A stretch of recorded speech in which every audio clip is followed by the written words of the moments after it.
All right, Barbara, you are on. Yes. Is this better? I had to just re-click the link again. Okay. Yeah, now I see Janice has joined. Yeah. Good. And then let's get Meg back on. I am terribly sorry. It's fine. Now I am actually putting you all on my telephone, and Rosanna is here. Thank you, Rosanna. Is this better? Yes, I can Good. hear you. I like that. Just so And I'm now gonna I just- mute myself. And let me see if I can figure out how to get the screens on here so I can see everybody. So, would you know, I've never done this on my phone before. I learned so much in these classes. Thank you. Yeah. Okay, there we go. Now I can see everybody. All right, so I was inviting you to start with the morning sequence. So we'll skip the latter part of the poses, but the single knee to chest or the full body stretch, single knees to chest is just a really good one to have. And then the bent knee twist and the straight leg twists. And so let me look here too, because that just gets the spine warmed up. It gets the shoulder joints warmed up, and it gets the hip joints moved up. And then that allows us to be ready.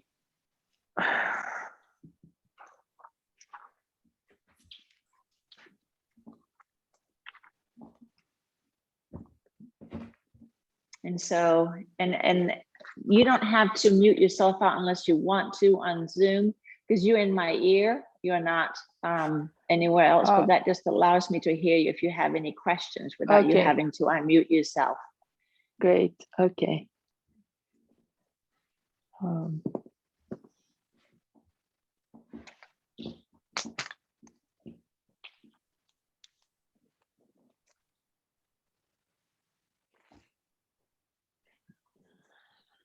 And so we'll do several little sequences. The morning sequence is just my all-time go-to. Next week we'll start another little sequence, Baxter. Again, so you have variety in your movement. I asked Ro, and she said she has been able to practice. So I would like to know if anybody else, you getting your practices in.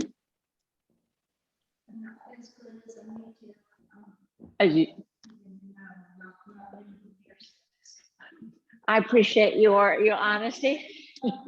It's hard. I mean, it is hard to begin to lay in a whole new habit.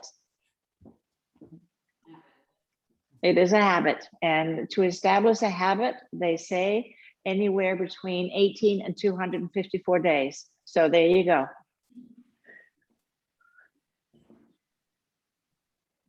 So, do you feel warmed up? Should we just get jiggy with it? So were you able to print out sheets on Zoom for our second sequence? And we have 12 poses here too. These poses too can stand alone, or they can be part of a whole practice. It's just getting them in.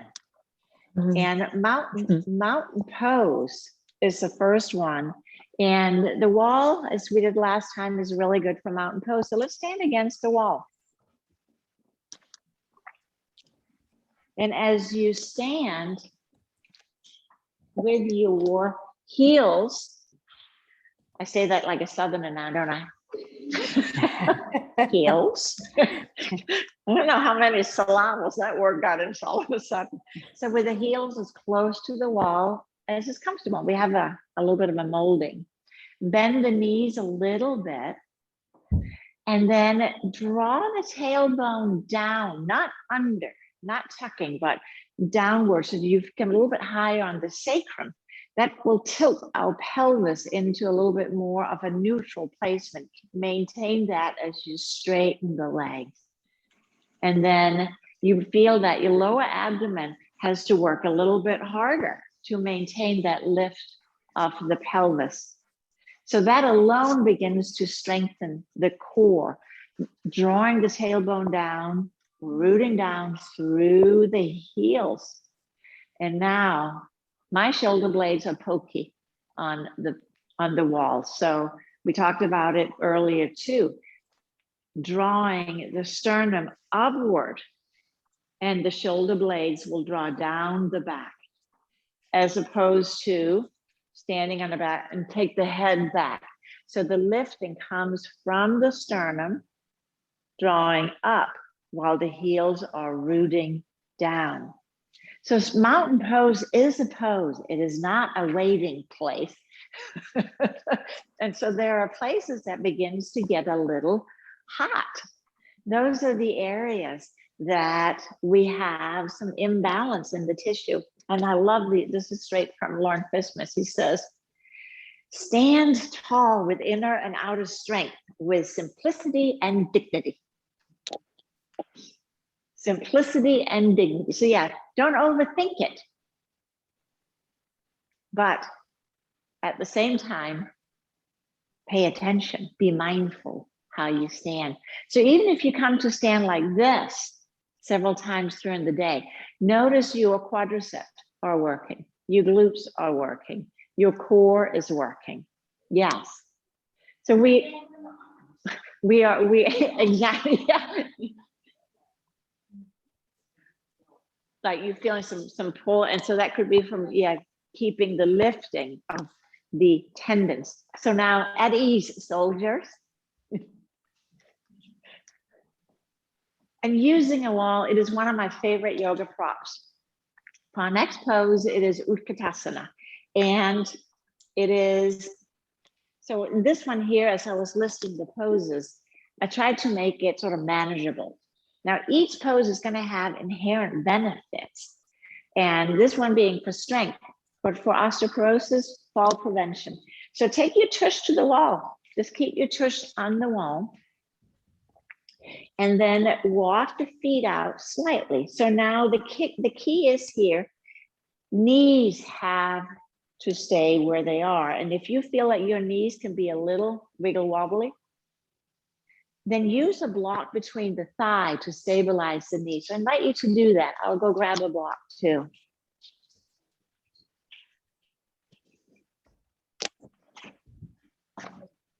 Yeah, just between the knees. Yeah, sideways. I don't like a block on my bones, especially not if it's a wood block. So I'll take it between the thighs and then bend the knees. Now your knees are not supposed to travel past your ankles. So take your knees out further. And then you'll just slide down the wall. Yeah, work your feet out further, just eke the feet out. And now you begin to work the quads a little bit more. And in this one here, so I'm coming up to have a look-see with the tush on the wall. The back can be against the wall. It is sometimes taught like this. So row, bend your knees a little bit more. Bend your knees so you slide down the wall.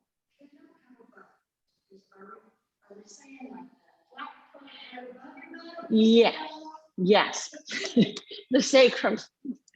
And so this is one variation. Now, Barbara, I think take your feet out a little bit further away from the wall because it looks like your knees have traveled past your ankles. And to this one here, still with the balance of the wall, you can begin to hinge forward from the hips. So don't round. So the same position you had on the wall, you lean forward. So now just your butt on the wall. And you can add a little bit more by taking the arms up in front. So now we begin to work on the shoulders. You want it, shoulders, and so there it is. So breathing, holding, but The arms can be down too. If you're nursing a shoulder injury, take your hands onto your thighs instead and without strain so that they are not straining. Yeah, straight out from the shoulder. In this variation, don't take it up. So Rosanna, I'm looking at you.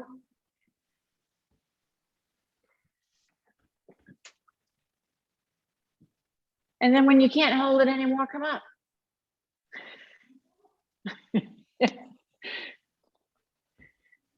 So knees not past the ankles. That is the key. And as you take the arms up, so the pitfall in this pose is rounding of the upper back. So soldiers at ease. And so let me disrobe here, because what happens, imagine my wall is behind me. So I'm taking my tush to the wall. I take the arms up and then I do this. And we know this is a nay, nay, nay, nay, nay, nay. So I'm better here. Work on one thing at a time. So we maintain that lift of the sternum, whether we're standing or whatever position we found out we are in. Does that make sense? So for the second variation, we do the same thing, but now without the wall. So still, I like a block for Utkatasana. This is how Baxter Bell says it, Utkatasana, because it comes from all the way down here. Yes, it is not a dainty little event. So where the pose is fierce pose is a better pose. I'll show it from the side here. Now, obviously, no wall. Hips go back. My shoulders go forward without rounding, hands down or hands up. How low you sit is how low you sit. There should be no discomfort in the knee. The lower you sit, the harder your quads are working. So, Anne, you're almost coming further forward than you coming down. So take your hands down and then sit. How low can we sit? Can we get the tush back, tush back, tush back, tush back? And then the arms becomes counterbalances. There's a strong lift of the lower abdomen here. So that is toning the core. Yeah, it is a holding. So it is a static pose, not a dynamic. There is, and I don't know the details, but there was a Danish study a few years ago that said that how long you can stand in Utkatasana, chair pose, correlates to your overall strength throughout. And how long should you stand, you say? You should be able to stay here for several minutes. So Janice, lift the sternum, lift the sternum.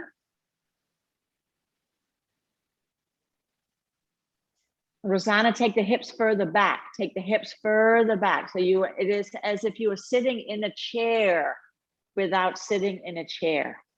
Yes. You feel you get a little bit more boof in the poof. Good.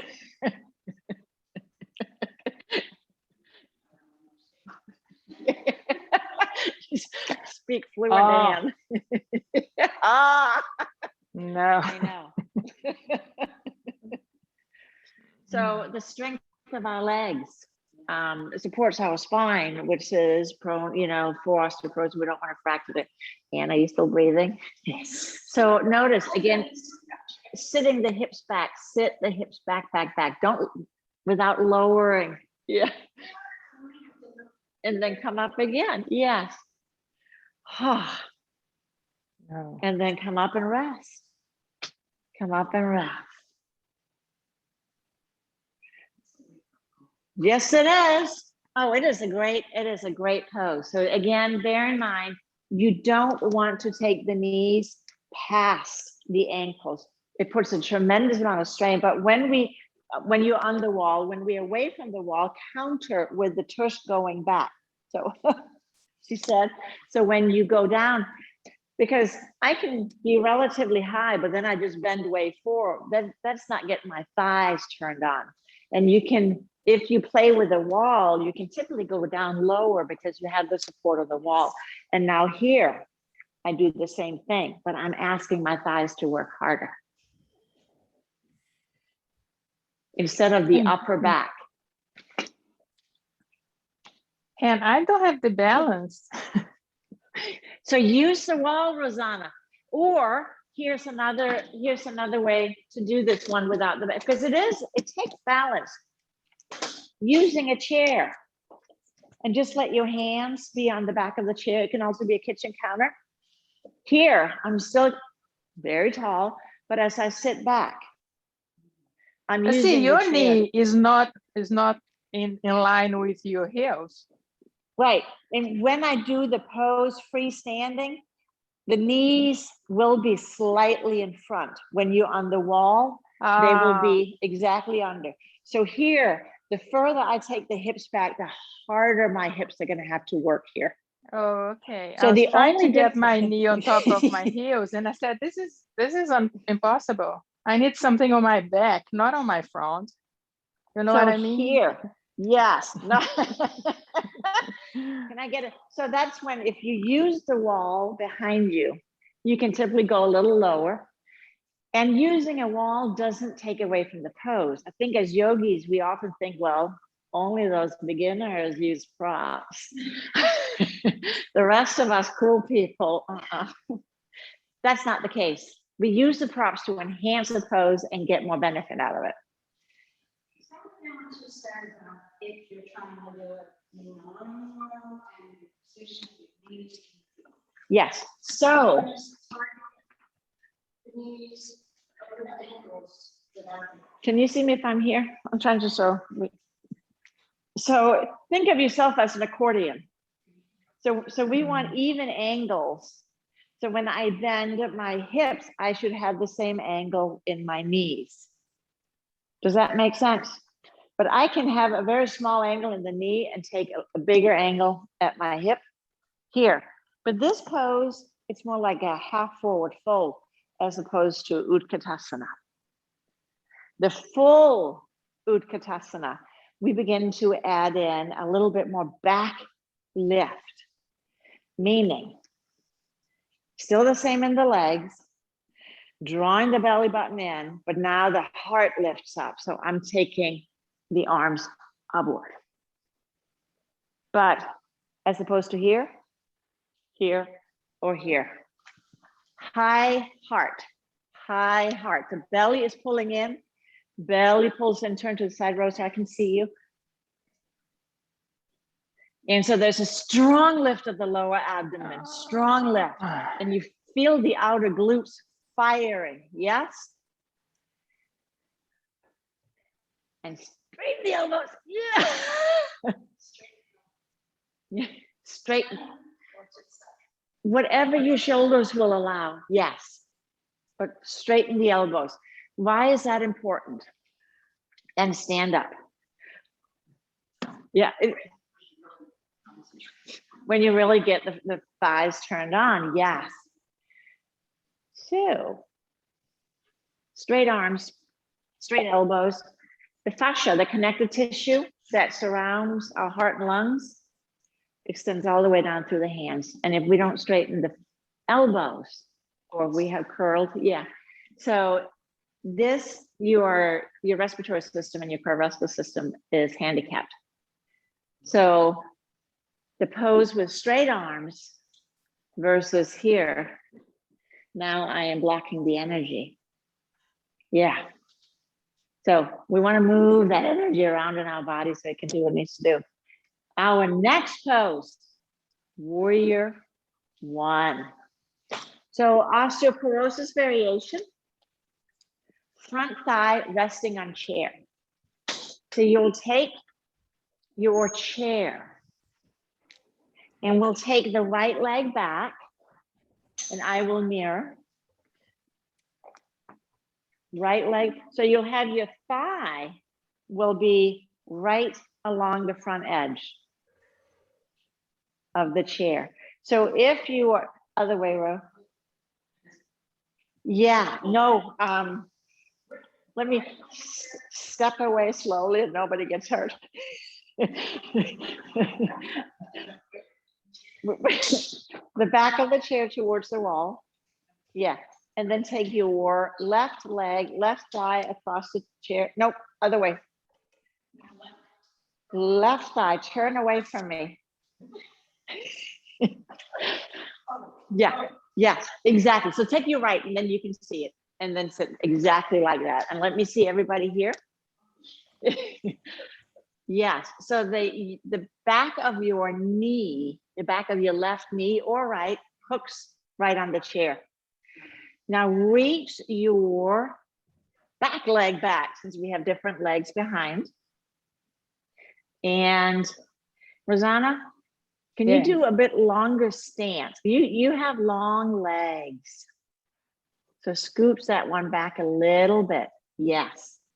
Now spin the back heel down. That may mean you're going to take the leg a little bit further out. So I'm talking a chair people again. So when you spin the back heel down, so now we have the warrior one stance. Boom.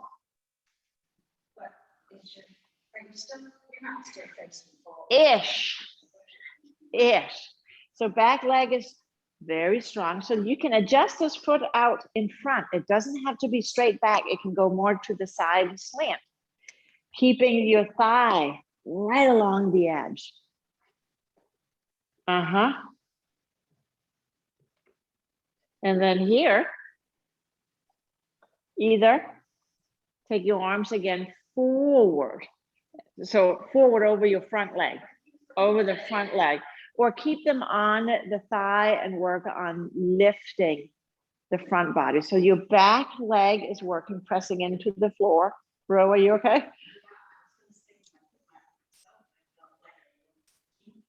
A catchy? Try it, yes. Everybody, how does this feel?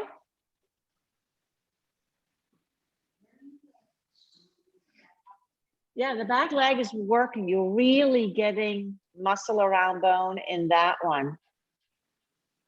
And then let's do the other side. Switch it around.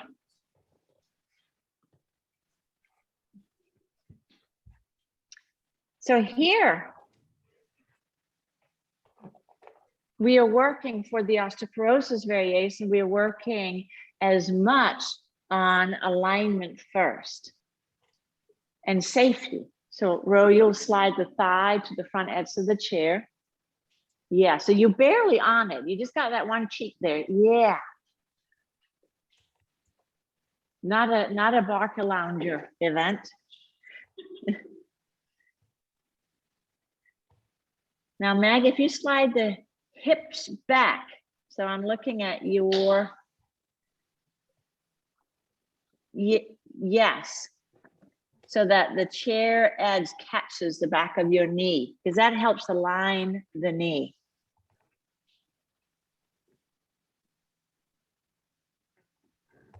And then lift the heart, lift the heart, lift the heart. This is very much a thoracic back bend, with the back leg being powerful. And breathe.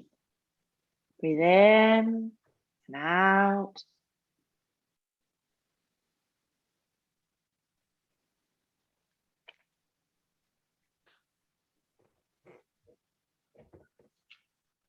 Legs are active. Toes are lifted and spread-ish.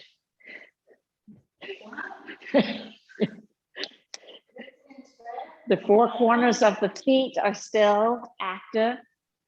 Yes. And relax. Breathe in and out.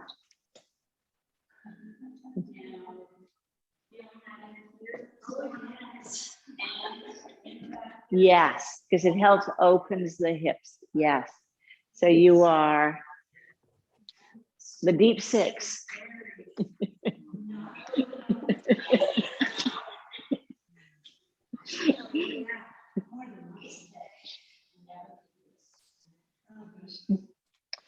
Warrior one on a chair. And I didn't get, again, I tried to keep my notes kind of short. Osteopenia, hands on chair back or wall with the back heel lifted. So this is more a lunge position than it is a warrior one back leg.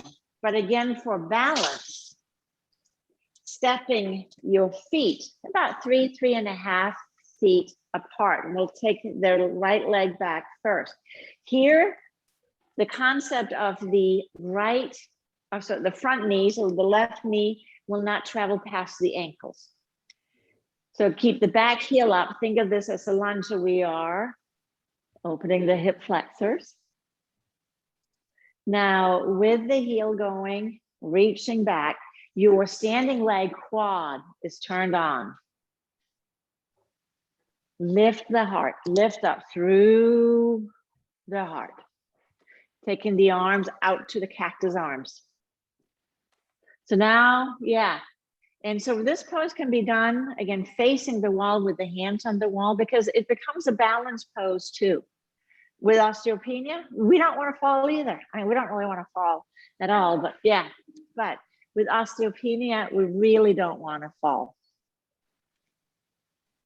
So in every pose, mountain pose is present.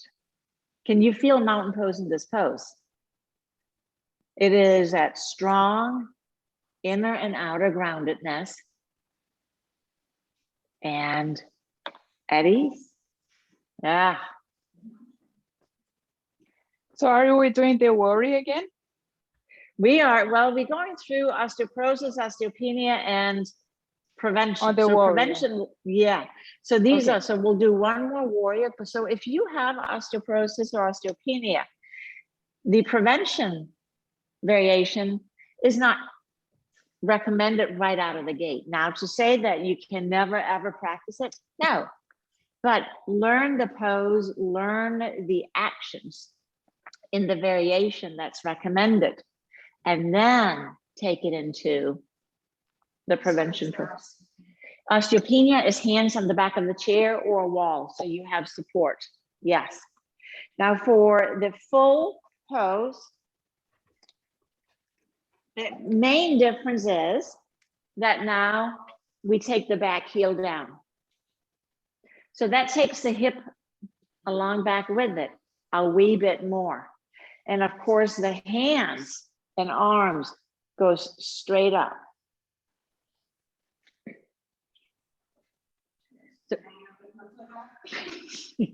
that is a good, but so, and take the arms up here because that's a wider balance. So think of a line dancer too, because in a lunge, yeah, balance. Effortless ease. Yes.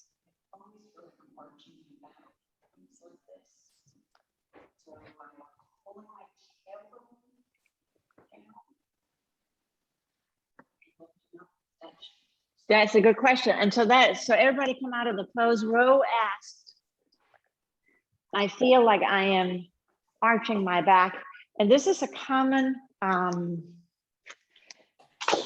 don't like to use the word mistake in this pose, but the hip flexors are tight. I'm going to see what size. No, I want to show it from this side too. The hip flexors are tight. So these are the hip flexors. So it throws my back into a back bend in the pose to get the arms up. But when in actuality, this is the mountain pose where we're taking the tailbone down, bending the knee so the back bend is higher. So you're working very hard around your back leg glute to facilitate that your psoas are lengthening, but not throwing it into your low back. Warrior one is not a lumbar back bend. So like you were saying, Ro, you described it a little differently, but a strong lift of the lower abdomen, powerful pulling up of the pubic bone, and then drawing the tailbone down towards the floor. That maintains the lumbar spine in a neutral alignment. Does that make sense? So back leg, super powerful. super powerful. The back leg is straight. Front knee over the ankle. So Rosanna, you either go a little bit deeper, a little bit deeper. No, not wider. Just bend your front knee a little bit more. Bend the front knee a little bit more. Yeah. So this is putting chair pose, so fierce pose together with a lunge. It's basically warrior one.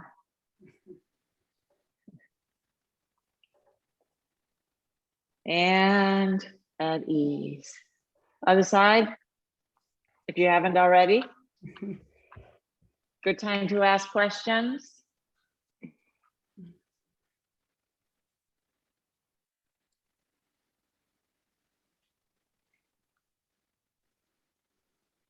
Let your back heel drop back for, yeah, so you don't have to be on stilettos. I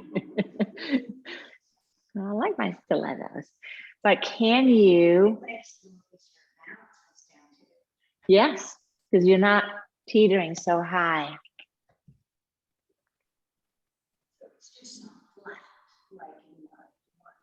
Right, it's not down and turned in, yes. Ish, yes. Yes. And so it is interesting in Danish physical therapy versus American physical therapy. And Lauren Fishman's, his thinking is more like the Danish. You basically hold it until you fatigue the muscles. And then you're done. Yeah. And then you come up because that's how we strengthen. Not by doing a lot of dynamic movement. That doesn't strengthen the muscles inherently. It's great for flexibility, but for strength, we need to hold. Now, holding in a wise way, not like,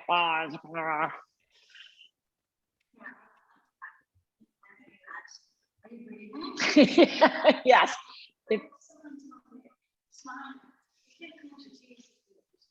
You cannot. Yeah, have a soft Mona Lisa smile throughout your entire practice. All right, half moon pose. Now you want the long side of the mat to the wall.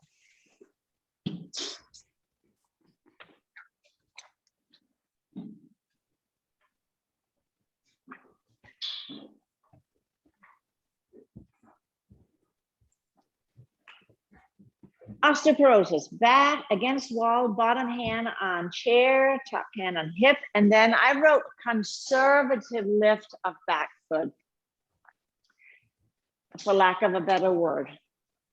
Yeah, so I'm taking the chair to the wall.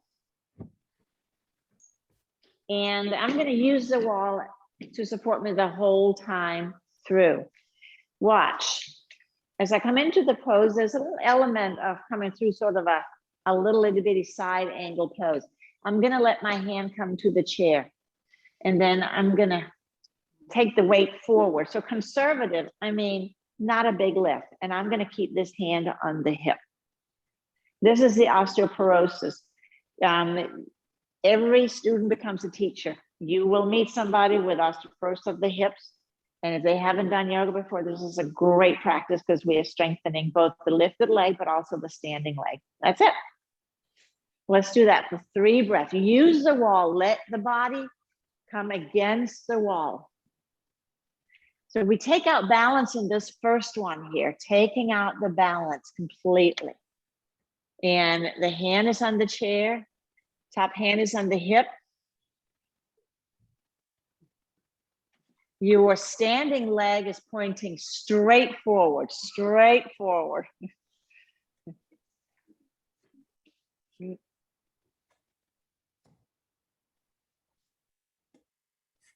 that better? Yeah. Mm-hmm. So standing leg pointing forward, not out into the room. I'm looking at yours, Rosanna, and it might be the camera since I'm using my phone on this one here. Is your foot pointing in the same direction as your face, as your head? Yes. It's not. So the foot, not the lifted leg, but your standing leg, right? Mhm. So Good. I'm looking at you, and my foot is looking at you as well. No, your foot has to point up towards your head.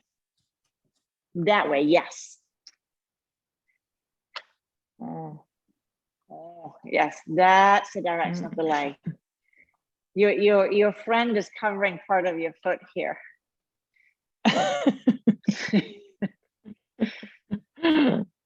Oh, friend. I just see a little fuzzy something looking like it's Yeah. okay. I'm using the So blocks. I have no chair without arms in this house, so I'm using the Wow. blocks. Can you see that? Yeah, block is fine. Block is fine because it gives you about a chair height. So now you done both sides? I get a thumbs up. I have Barbara, not. did you do both sides?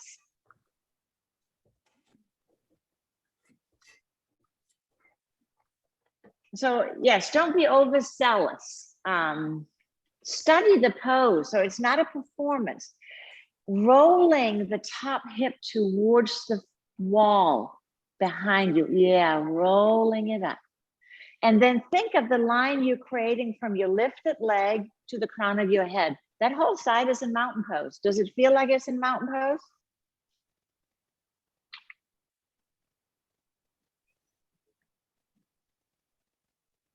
So again, conservative lift.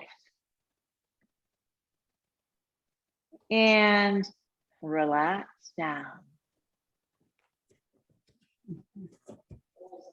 Yeah, that is the muscle. Gluteus medius is your BFF in this pose. So gluteus medius has a couple of jobs to do. It works with the piriformis to externally rotate. And it is one for women that is often very weak because no, we don't do lateral work. So one way to strengthen gluteus medius, walk sideways up and down your stairs. Now hold on to stuff. Yeah. Or just walk sideways. Where are you going? No place. But we walk forward, we walk, a little bit backwards, but we don't use these lateral hip muscles. So that's why this pose is really good. All right, moving along to the osteopenia variation. It says against the wall, hand on block, top hand up. So now we begin to look a lot like the real McCoy. Is that how it goes? Or something like that. So now watch here again. We step the feet apart. So classically, in Iyengar yoga, triangle pose follows. It comes before half moon. And so triangle pose is part of our sequence in the first one, because the actions are the same in triangle and half moon. So when I come in, my front foot is a little bit away from the wall because otherwise I won't have room for the block. And then as I come forward, again, I take the weight on the hand, front foot on the block. Now I'm going to use the wall again to tell me about my alignment. And take the head and take the arm out. So the pitfalls that happens in this pose is the head is droopy. I'm in mountain pose, yes? Clear as day. But it's a horizontal mountain pose. Let's see. So lifting the back leg up, bring the heel towards the wall, sharpen the ankle on the back, sharpen the ankle. Barbara, will your foot come up a little bit higher? And aim that foot out into the room.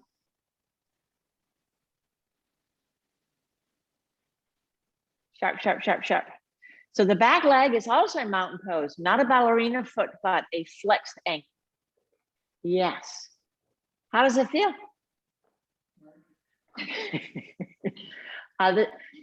Lift the head and lift, yes. And other side.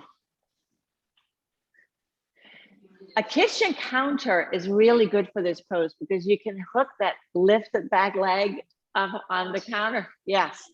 Just saying, you don't have to tell the people who eat in your kitchen that you're using it for that purpose too. But so you have the counter to support you.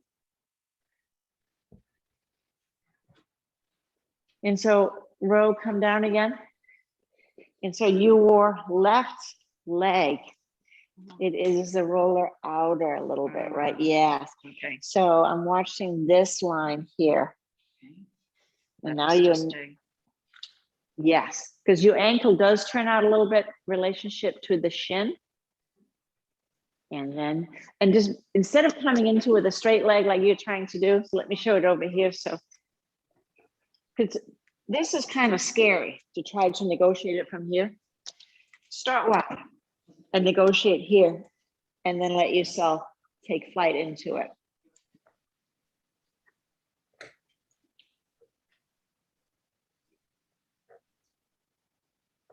So tasting both sides. We typically have a side that's tighter or weaker or, yeah. And so we can only begin to work with it if we understand it's there. So awareness is always the first step. And then through repetition. So this is a 5-pointed star. Everything is reaching out from middle. Would you agree? Even your head, yes. Not like a plum. So interestingly enough, and I'm not sure I understand this, the full variation, well, I do understand it, but we're back on the chair again. Yes, surprisingly, with or without a wall. So you can kind of take the full variation. The difference is, so I'm a little bit off from the wall. You're going to take your forearm. So watch me first, and then you'll come into it. Take the forearm onto the chair. And as you lift up, now my angle is different. So I'm lower. So that is, it's good to have the wall right there. The conservative one here, but now I'm really changing it up. Yes. So now I'm working much more on my outer hip, my gluteus medius. You can use a block here too, instead of forearm on a chair if you would like. But now it demands a really powerful lift off that lifted leg to create the slant. Yeah, that's nice. Anne has her head on the chair back for a little headrest, but really lift the back leg.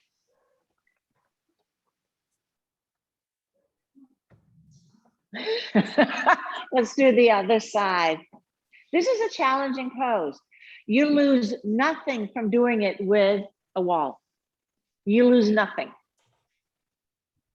If anything, it will promote alignment. So you have a horizontal mountain pose. So Ro, your standing leg is very far up from the wall. Your standing leg. Yes, yes. And straighten the standing leg. Rosanna, more lift on that back leg. Really lift. Up.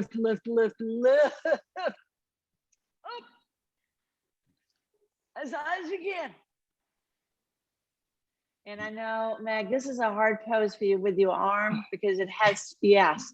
So that the osteoporosis variation, because you are in that very higher slant, does that feel better? I'm trying the piano as my wall, so I'm experimenting a whole lot right now. That's good. But I mean, it's kind of like a counter. You can strike a Yes. tune while you're practicing. I would have you, so you have your back against the piano. yeah, So you'd, yeah.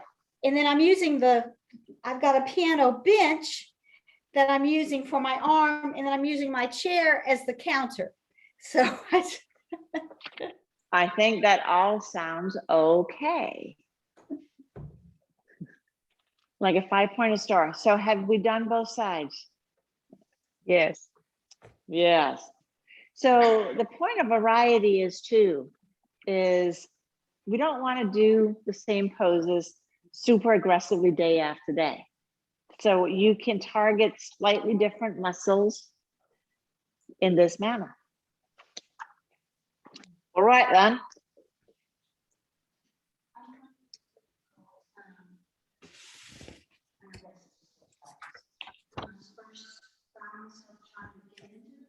Yes.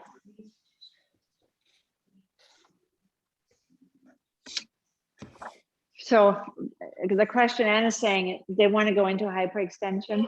Yes. And then finding that, and it is really tricky. If we've been a lifelong hyperextender, good hyperextender too. And so awareness, again, I'll say starts with that, bending, straightening, and then, yeah, yes. Because you can feel the quads are engaging. Here, my quads are not. They're just like, what, who done it and ran? All right, we have 4 poses in. Side plank. I had a long discussion with myself about what variation to put on for this one here. Because honestly, Lauren Fismer's variation is so cumbersome, it's ridiculous, but I will show it. No, but so it's in your tool bag, but Lauren Fishman, now can you all see me on the phone? Yes, no? Yes. Yes. So you lay on your side, side. I have a chair. I'll turn it this way here. And then I press my hand into the chair. So this is, if you're really severely osteoporosis in the spine, and then maybe lift the hips.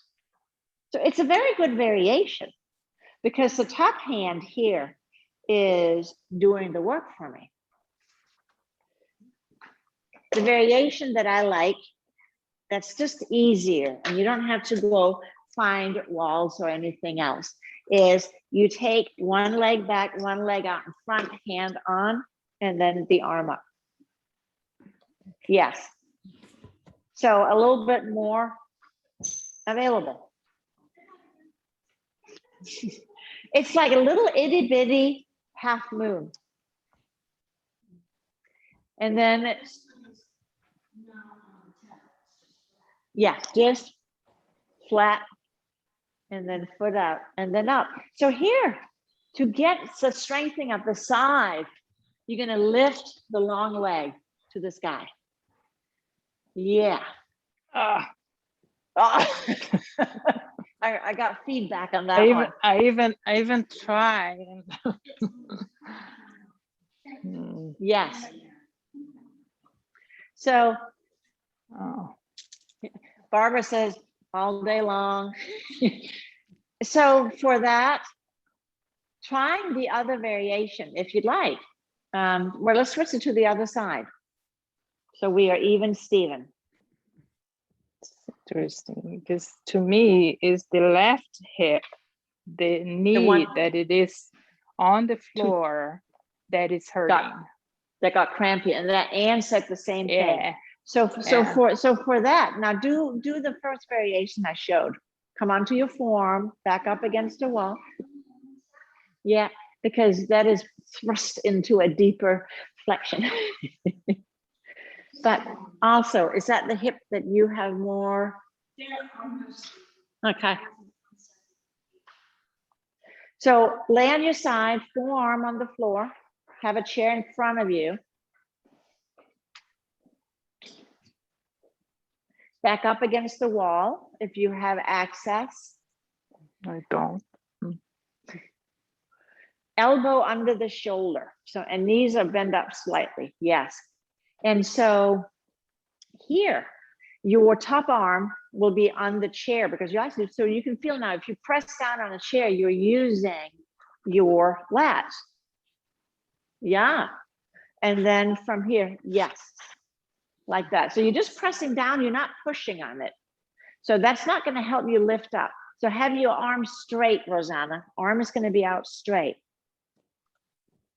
Yeah. This So one, you just simply, yeah, just pressing down. But then your floor arm, the bent on the elbow, pushes into the floor to lift the hips up, pushes into the floor to lift the hips up. Yeah. Mm-mm. Was that on the elbow, on your shoulder, Rosanna? Yeah, it's somewhere in here. It seems Yes. like So the the first back of the shoulder. variation, yes, and that's the thing with the full-on side planks. They can be really hard on the shoulders. So the reason I like the one I showed you first is a lot safer because you don't take the weight on the shoulder joint as you do. So the other one can be modified even further because for that hip thingy, yeah. So now here, because that's the next variation. I am now again in a side plank, stacking the feet or one hand, one foot out in front of the other. So this one here, the top leg. Yes. So Rosanna, you can use chairs with arms for this one here too. I mean, the arms are not going to be in the way. Do you have a chair handy? Just no rollers. I would have to rollers leave the are bad. room. No, Well, I don't. we'll I'm wait. gonna bring one home from the office next time. Good, good, good. Yes, yep, like that. So I'm looking at, so either stacking one foot in front of the other on the wall. So Ro, bend look at Ann, bend the front knee. And then, so your stance is too short. You come all the way onto the outside of the lower leg. So the bottom leg, you're sharpened on the outer foot.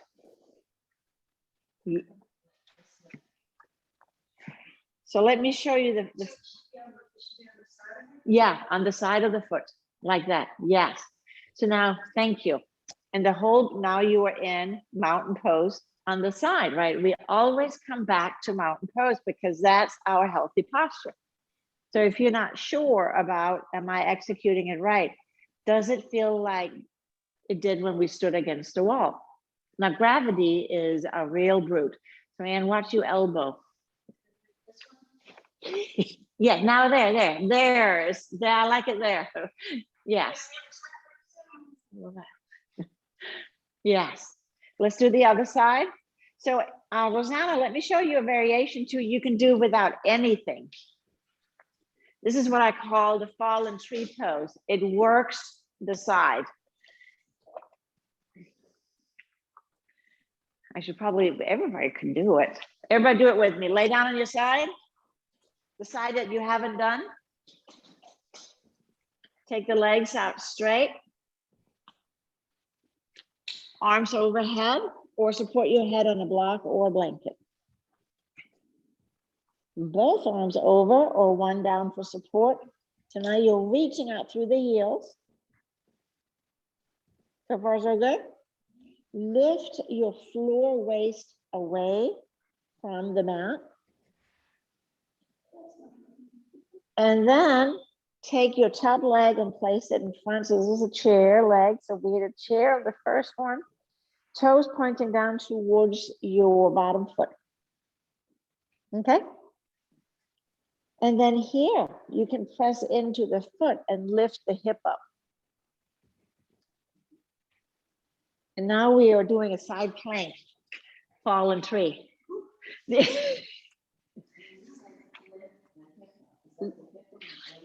Yes, lift.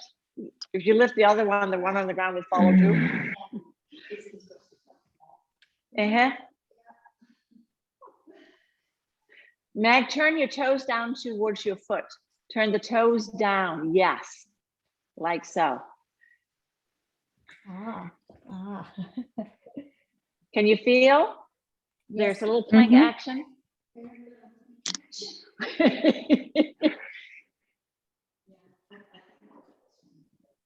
That one is available. So it's, again, we can get to the muscles we need to get to in more than one way.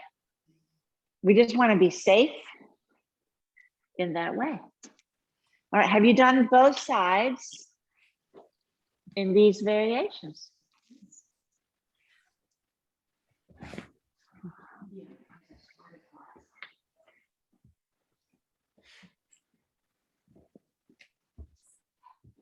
Any questions so far? How are spines this week? Backs, hips? Again, a thumbs up, Barbara. Everything is okay? Okay. Okay. Next pose. You think I had these memorized, right? You see. I'm just as surprised as you are. Camel pose. Camel. So the first variation is done in a chair. Second variation also done in a chair. So yes, we use a lot of chairs in these practices.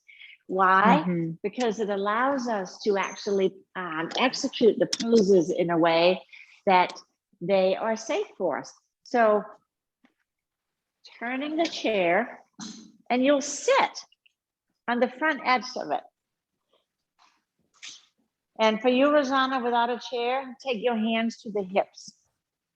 So none of these osteoporosis do we really go in like a full on big event. Feet hip width apart, knees over the ankles, and then begin by lifting the heart. Draw the shoulder blades together on the back. So for a kyphotic spine, this is going to be a lot of work. Lift the sternum, not the chin, just the sternum. Yes, lifting the sternum to the chin. So you can feel just sitting here is a lot of work, but that's part of, again, the kyphotic spine that begins to roll us forward. Lifting up, lifting up, lifting up. If this is not strenuous, then we take the hips up.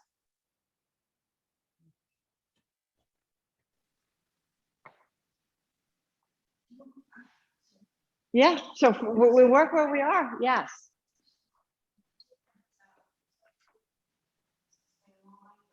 The neck needs to be comfortable. So that is a great question. Rose said, if we take the hips up, does the head go back? Watch this difference. If my shoulders are close, I didn't put my shoulder blades together. That was the first action. I get up, but now my shoulders swoop up again. If I take my head back here, it doesn't look much like a back bend anymore. So I'm better off not. Shoulder blades together. Rumboards are on call. Here, now I got room to take my head back. That's the key. Lift the heart, rolling the elbows towards one another. So the lift, the camel's hump is the sternum. That is the lift we're going for. That's the name of the pose. Yeah. Uh-huh. Yes, straight arms and shoulder locked out. Yeah, nope, not hyperextended. Shoulder blades together, and lift the heart, lift the heart, lift the heart. And then maybe the hips floats up.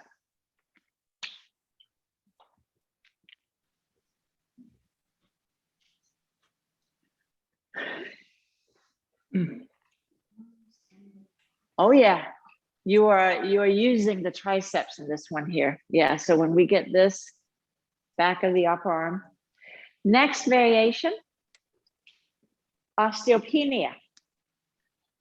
I'm still going to use my chair, but I'm going to take my feet underneath it. So I'm backing up towards it. Now the elbows are bent. Yes. So here, watch, please. Drawing the shoulder blades together again. This is the camel's hump. This is what I'm looking to generate. This is the anti-kyphosis posture. You lift, lift, lift, lift, lift, lift, lift, and I can begin maybe to take the head back. It's not big. What I'm looking for is not here. The hips draw forward and the whole front body is lengthened. That's what shortens for many of us as we age. We collapse inward or forward. So these back bends, getting the length back on the front seam. So let me see.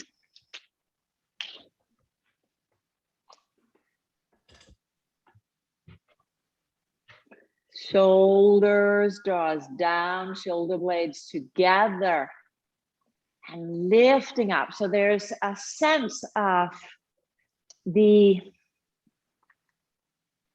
first, the lower skull rest goes back towards the back, the ears goes back, and last, the top of the head goes back. Don't take the top of the head back immediately. Let just the top of the neck reach back towards the back. Then the ears, then the crown of the head. Does it make sense how I say that? Mm-hmm.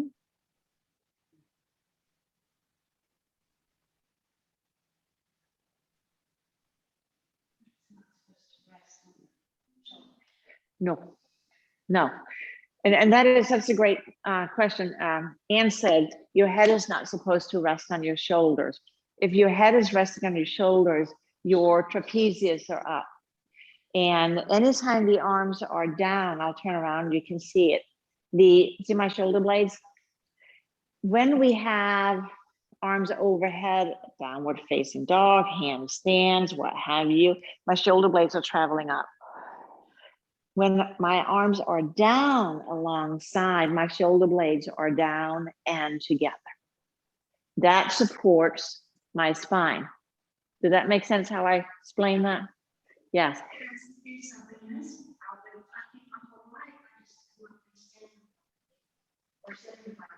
Right, because if we don't know, we don't know. Yes. So the shoulder blades in yoga, they are considered the resting place for the heart. Just let your heart lean into the back body. You don't have to cover it up because it's protected from behind. When the shoulder blades engaged and down, back and down. Unless you're taking the arms up overhead. Now they need to spread and move up so they become your wings.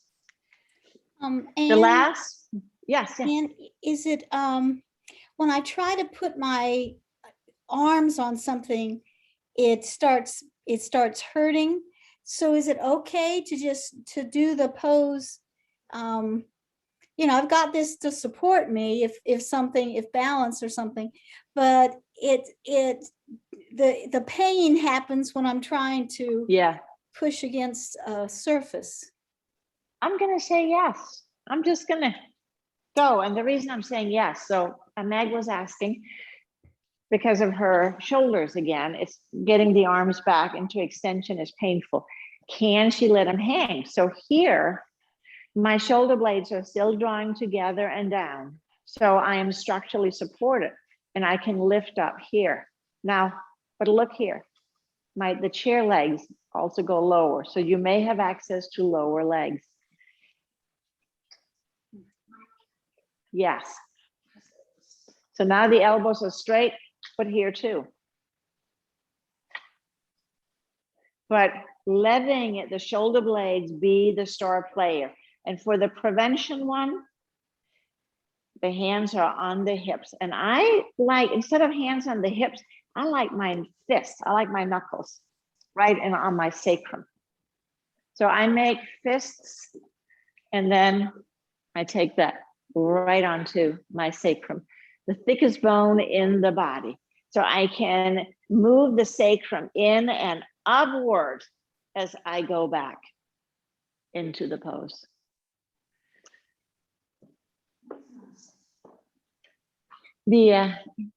And I mean, it is, if we've all been struggling with the back bends, and your anatomy intrigues me.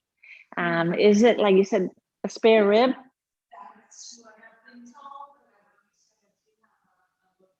Yeah. Well, next time you get an x-ray, I sure would like to see it. All right. Camel pose, can we cross that one off the list? Seated staff pose.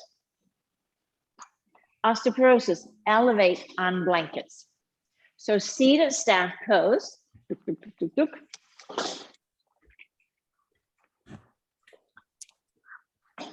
I'm gonna grab some blankets.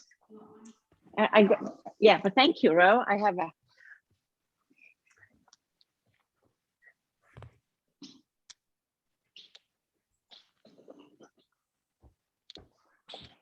And the reason we elevate for osteoporosis, again, is if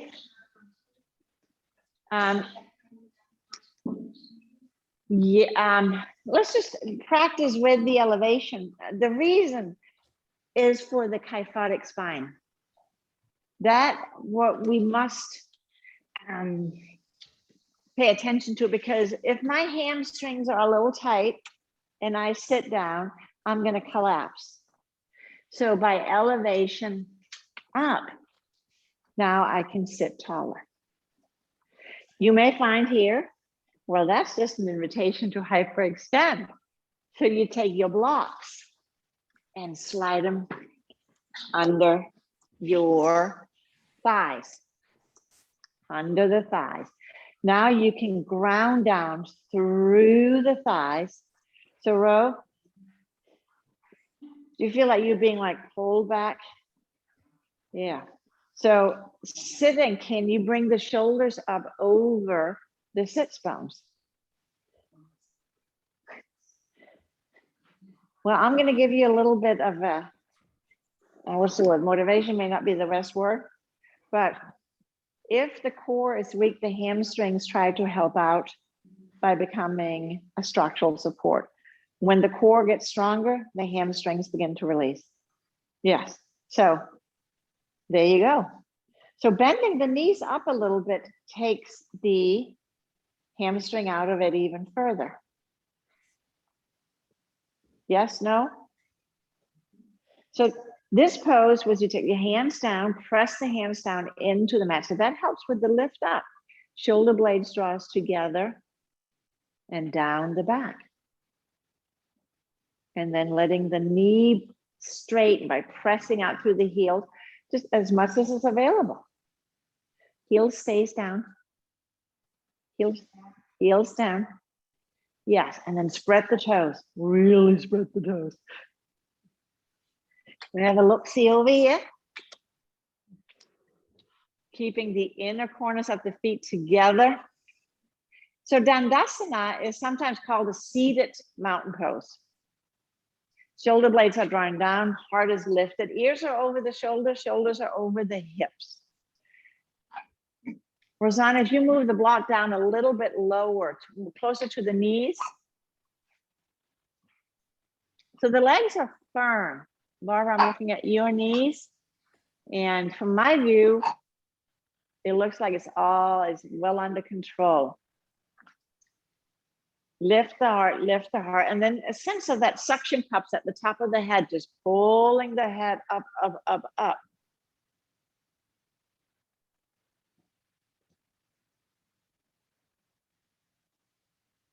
And so the difference is for, they say, the prevention pose, you sit it flatter, hands are more active, but there is very little difference. So can you see in your inner eye how this and mountain pose is the same pose? We are just added a 90-degree angle at the hips, but other than that, there is no difference. Now, I really like the next one. wrist threading.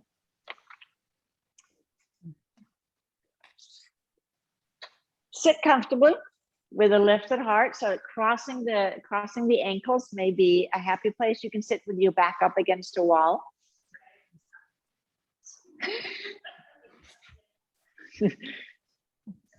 Yeah, is this a happy place there? All right, because the boniness of the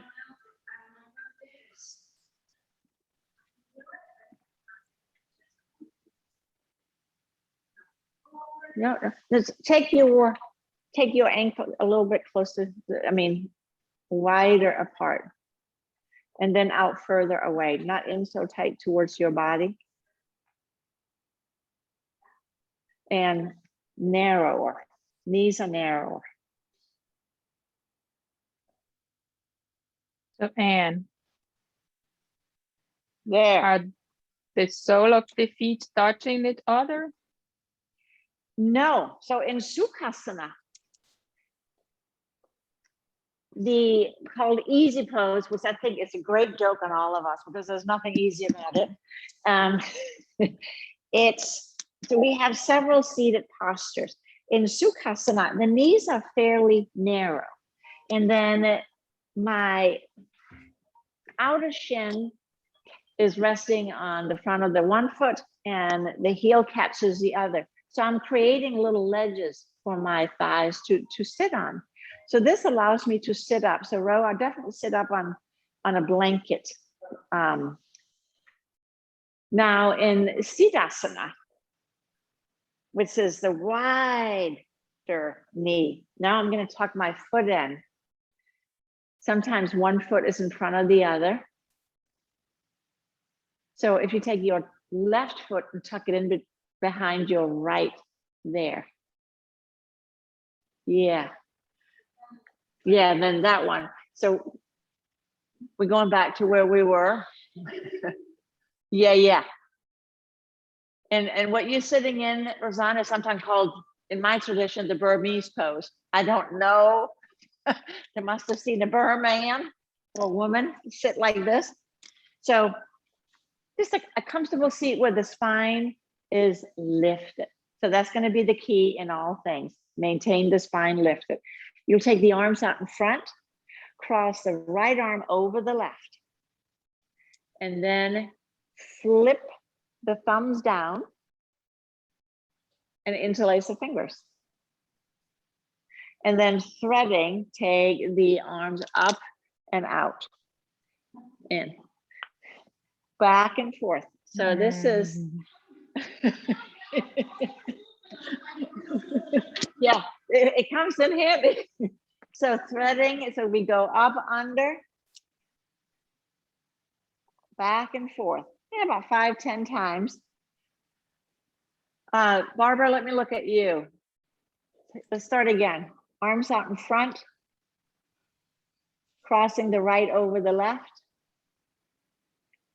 and flip the thumbs down, other direction than what you did there. Catch the palm, interlace the fingers, and then thread the fingers up under towards the belly button first. And then come up under the chin and out. Yep, and then go back and forth, back and forth. And then switch to the other side.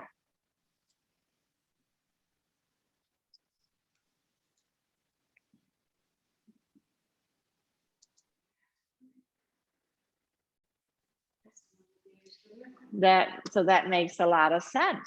So, and Meg, you're gonna do this little baby thing. Make it easy, make it gentle, lubricating.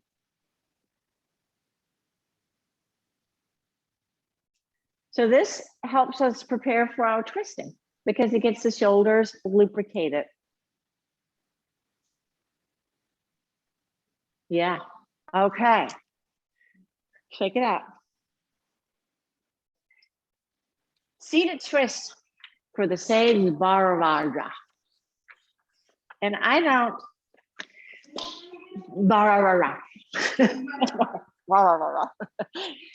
So for the osteoporosis, variation for which it's also just a nice way to practice this pose. If you are waiting at the doctor's office, you're waiting at wherever, airport. So you'll sit on a chair sideways if there's no arms. If there's arms, you will use the arms because then the arms becomes part of what you're holding on to.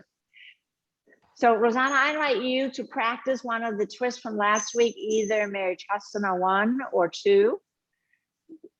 Are you comfortable with that? Because the modification for the seated Bharadasana, which we'll go to next, so you can watch and then step in when we do the next. So sitting sideways, and you'll take the hands on the back of the chair, or this could be the arms of the chair too. Now, both sit bones are well rooted down. So remember, the twists that we're doing are not for flexibility as much as they are to stress the bones of the spine muscularly. So inhale, pull the abdomen in and up, in and up, in and up. And as you exhale, now use the muscles to begin to turn you. So the hands are not aggressive. We'll do it 2 more breaths. Inhale, lengthen, exhale, deepen. So the key is the legs are not traveling. The pelvis stays completely, I don't want to say locked, but still. 1 more breath, lifting, lifting, lifting. And it's tempting to use the hands and get, I can just get myself in further. No. Now keep the collarbones wide. So the shoulder blades, your left shoulder blade is drawing down the back. The right, so towards the spine and down, because that's if you're twisting to the left. The right is hanging out a little bit further away. Draw that one down the back as well. So you keep the collarbones very wide. Keep the collarbones wide. And let's do the other side.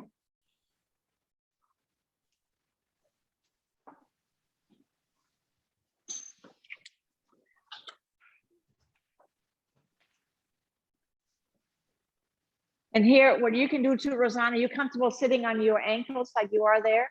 So you can sort of in a chair, but you're just twisting around this way. So you're sitting in thunderbolt pose, and you can do very similar twisting here, keeping the pelvis still, not moving, using your inner lift. So lengthen and lift the sternum up and away from the belly button. Lift, lift, lift, lift, lift. And then exhale, deepen the twist without collapsing. You create it lift, you're going to hold on to the left.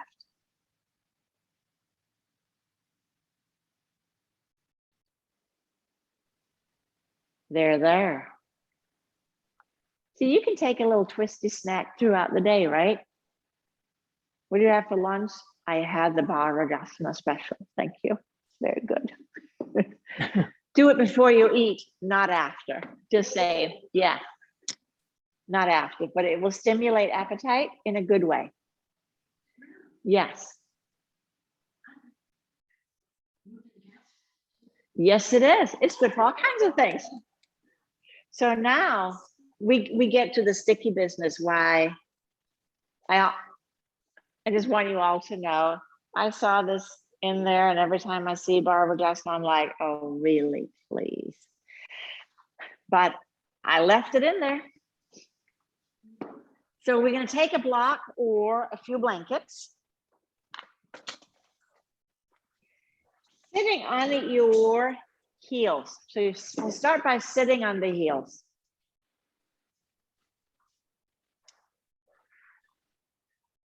And then you'll place the block to the right side. I'm mirroring, I'm going to the left. And I'm under the low block. So the low block. And then I'm just going to slide my tush onto the block. So that went well. Now take your right foot and flex the ankle so that your left leg, the front of the ankle, can lay into it. Yeah. So my bottom leg, I'm going to flex the ankle so it now sticks out to the side. And then I'm going to take my other Yes. And just rest it so that points straight back. So far, so good? Yes. Because this pose, I swear. Take your left hand to the outside of your right knee, palm facing out. So I'm going to turn around again so you palm facing out. Yes, because the shoulder business we just did, right? And your other hand will go back. Fingertips will be on the ground, lifting up, dropping now your left hip down because that tends to rise up a little bit. So it's, yeah. So let that go down, down. And then same thing. So what's easier, twisting in the chair or, or this? Yes.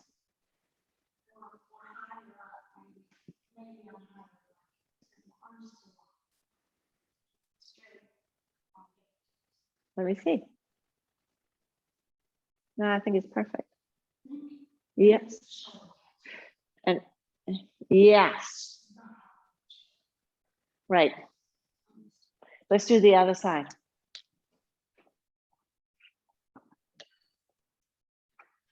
I always laugh when this is a beginner pose. I'm like, there is nothing beginner about this pose. So we start in Thunderbolt. We do that little coquettish slide of the hips to the side, like Princess Di. And then we're gonna take the bottom ankle to the side and your right foot, the top of the right foot is now laying into your left arc. Yes? Yeah. All right, we're gonna drop the right hip down so the pelvis is balanced. Your pelvis is neutral. And then taking your right arm, pressing it gently against the outer left hip, and left arm goes back. Shoulder blade to the spine and down the back. And again, we go to work. Inhale, we lift. Exhale, we deepen the twisting to the left. Twisting to the left, but it's a muscular.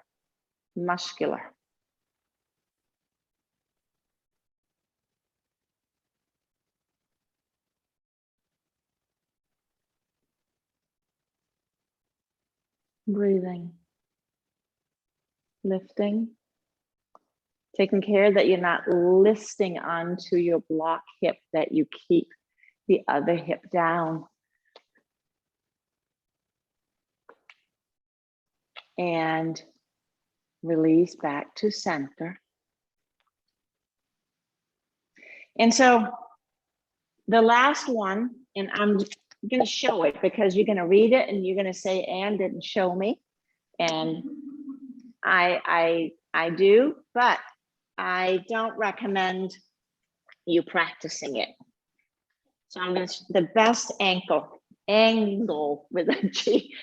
So same thing, hand on the outside, but now I first have to catch it behind and then twist and then here.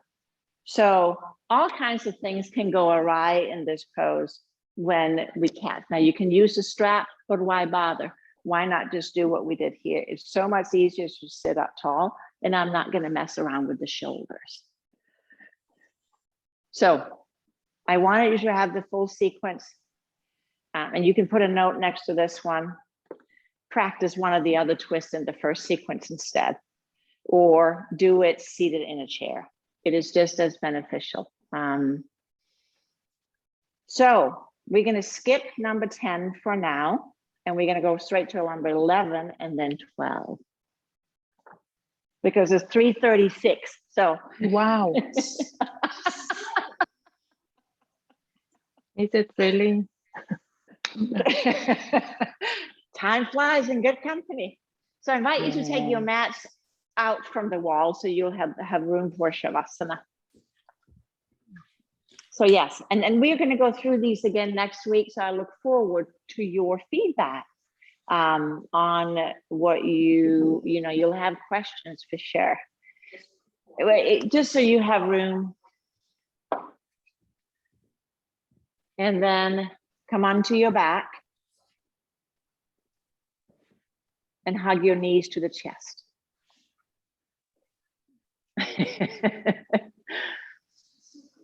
Rock from side to side.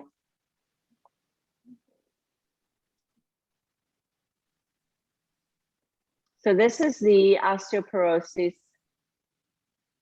modification. For osteopenia, you will take your strap it around the legs and straighten the knees up. But if the hamstrings are super tight, that's just not going to be comfortable. In which case, bent knees is just going to be a better variation. So you'll take the feet up to the sky. Yep, straight up. And walk the hands up towards the feet. Walk the hands up the strap. And reach the legs straight up. Reach the legs up. And Rosanna, you can also catch the back of your thighs or the back of your shins. And begin to jackknife or knife jack. I can never remember which way it goes. Bring your feet towards your head.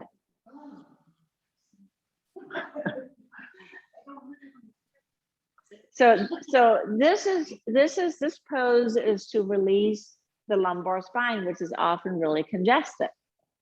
So if you felt like with the knees in, so Rosanna, you coming into plow pose, watch what I'm doing instead. So can everybody see me? So this is Supta Paschimottanasana, which always sounds like it's the Prime Minister of Japan to me. So we had the first variation, knees hugging in. Am I still in the picture? Can you still see me? Yes. Ish? Good, thank you. Second variation was with a strap taking the legs straight up here.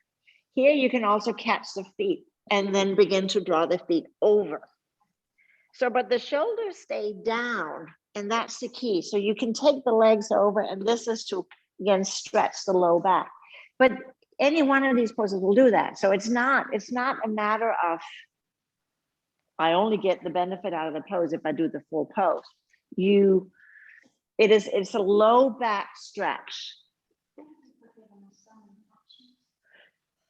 Well, I mean, without, right?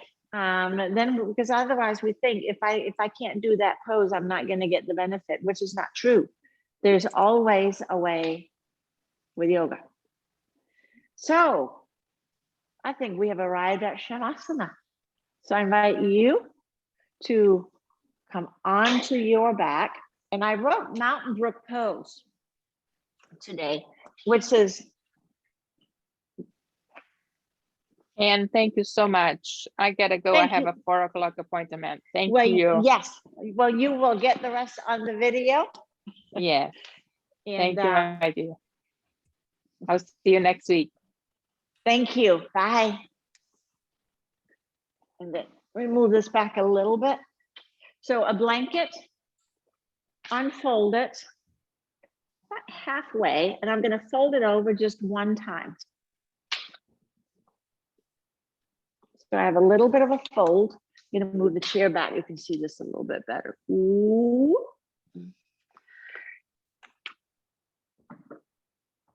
And then I'm going to take my other blanket.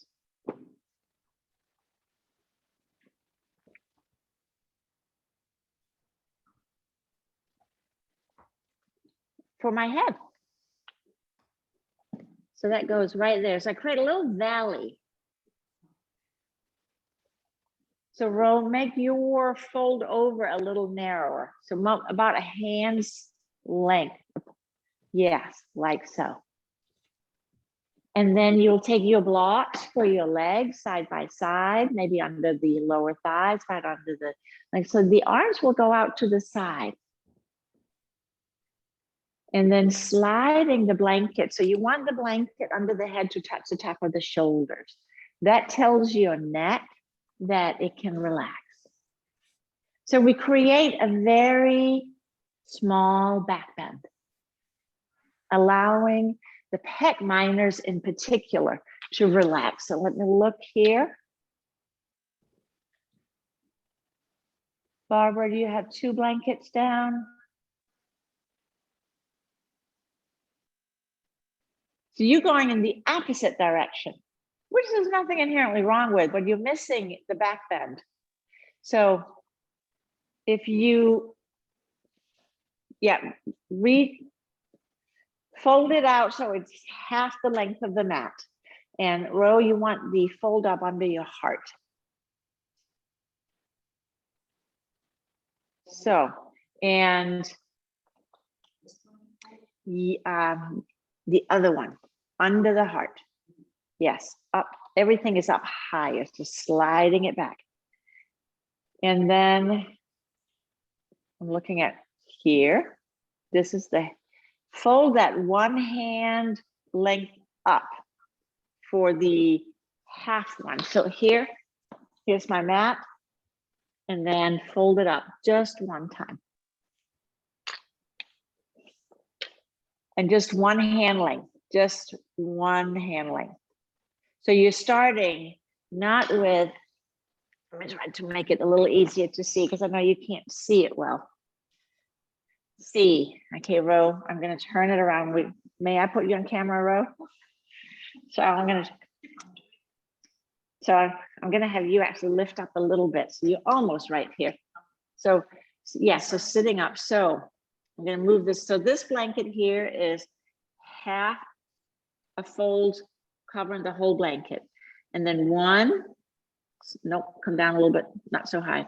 One little roll underneath here, one hand's length roll just under her chest. So scoots down just a smidgen and then take the arms out to the sides. I'm gonna place the head blanket back here. And so the shoulders have a little valley to be in. So this gets the pec minors to release. So between this little roll, and then we're gonna bend up the knees and use the blanket, the blocks. I'm gonna give you the blocks. I'm gonna turn it around and look at your setup, Barbara.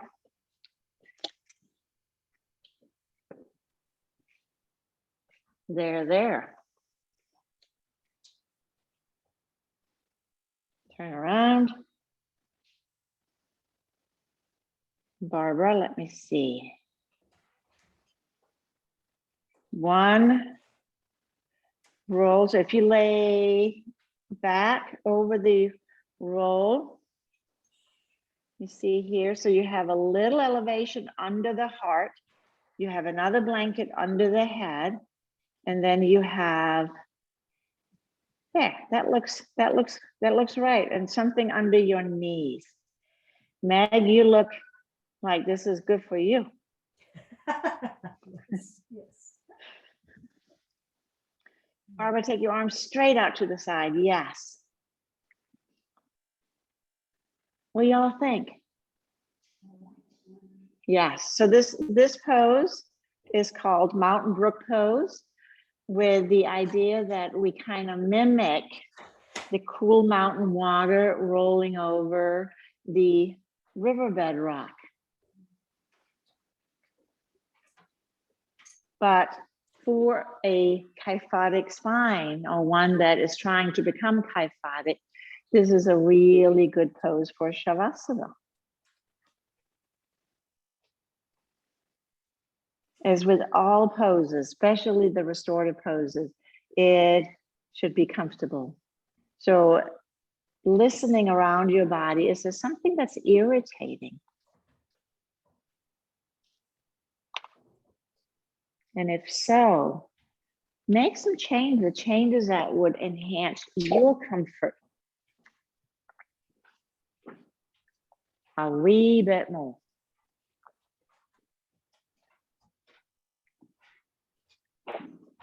The relaxation part of the practice is very important. When we are anxious, when we are stressed, cortisol, one of the stress hormones, along with adrenaline, creates an inflammatory response in our bodies. And with the inflammatory response, that means that our endocrine system is now going to put its attention into the adrenal glands, because obviously there's a crisis, but maybe not so much into monitoring our bones with the parathyroid gland. Invite the out breath to lengthen out slightly compared to the in breath. And then last, Adi Mudra. Tuck the thumbs into your palm and wrap your fingers around your thumbs and relax your arms here. So Adi Mudra, sometimes called the first mudra. You'll often see babies do this.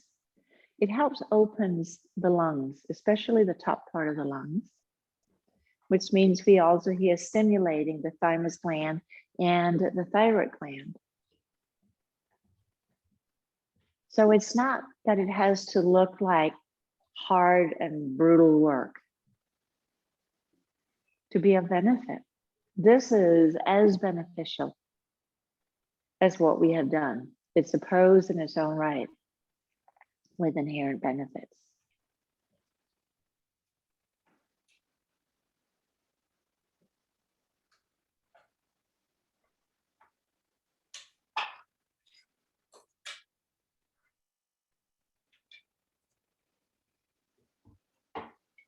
Let the rhythm of your breath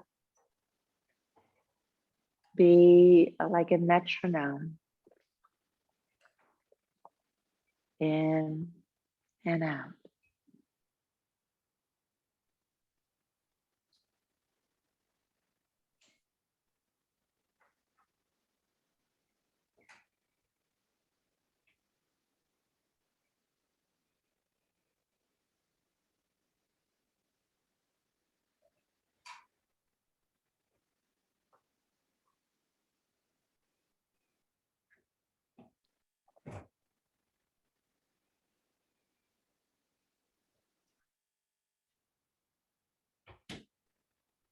The mind will wander off.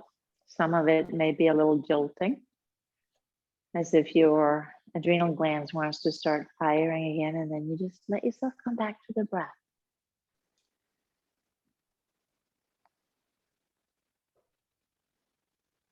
It's okay. It's okay.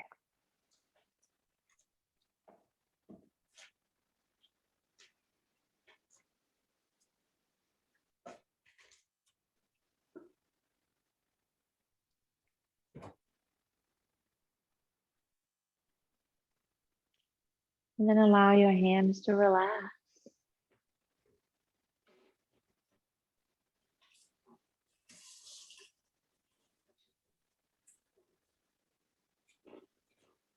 Bending up the knees. Placing the feet on the mat and rock the knees gently from side to side.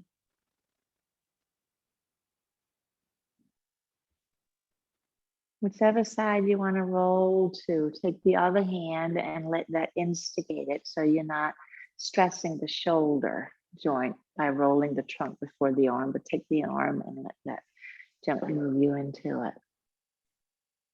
And then we'll come up into a seated position.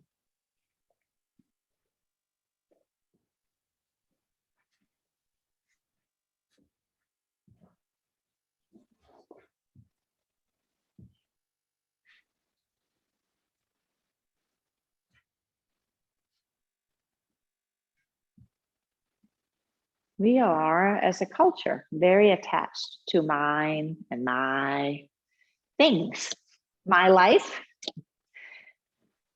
my house, my bank account, my car, and that creates an illusion that we own it.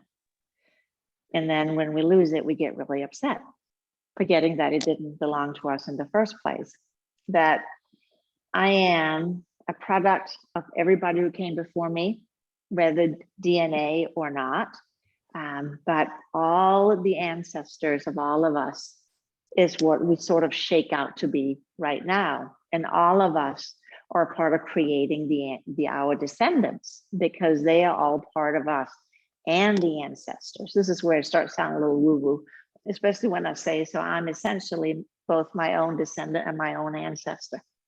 But that means I don't have to be so attached to being this right here, because I cannot disappear.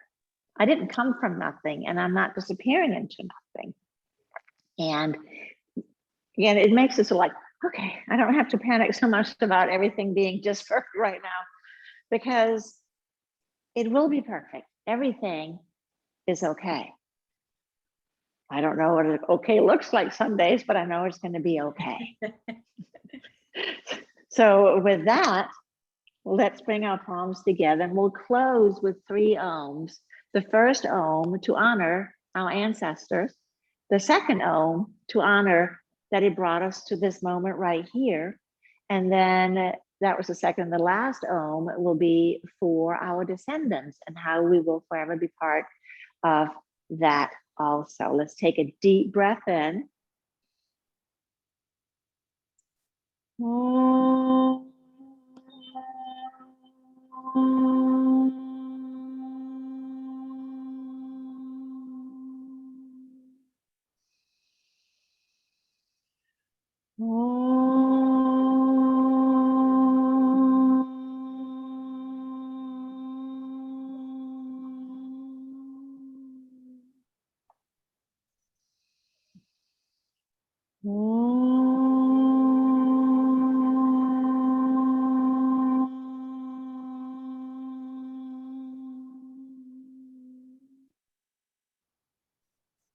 Exhale and bow your head towards your heart, where your inner light resides, that light that decided to separate from the great big light because there was work to do here. May you remember the promise that you made to come. Let's draw the gaze up. Namaste. Thank you. Namaste.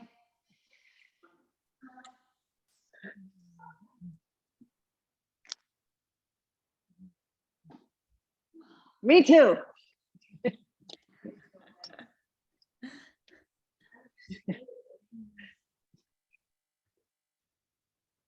How are you feeling, Meg and Barbara? Good. Good, good. I know. They say yoga is good for you.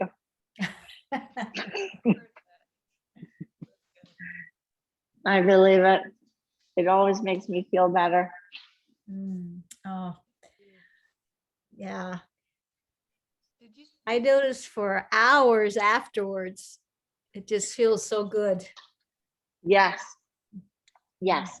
And so I invite you to start to incorporate these into your practices, play with them. Don't be afraid of them, but be conservative. Did you send that out today? Or- I sent that out on the email I sent out, which would be yesterday. Yes, yesterday, yes. Did you not get it, Barbara? I It had, missed it. I'll look through. I'll let you know if I didn't. I'm sure. yeah, because I will resend for sure, because it went. Crazy, so I probably just missed it. So yeah, well, you have a lot of, when is the big day? At the 12th. Yeah, Oh, it's coming up, isn't it? it is. Yeah, hold on. Thank you. I'll check. Thank you. Okay. Thank you. Bye-bye. Bye. Bye, Meg. Thank you so much. My pleasure.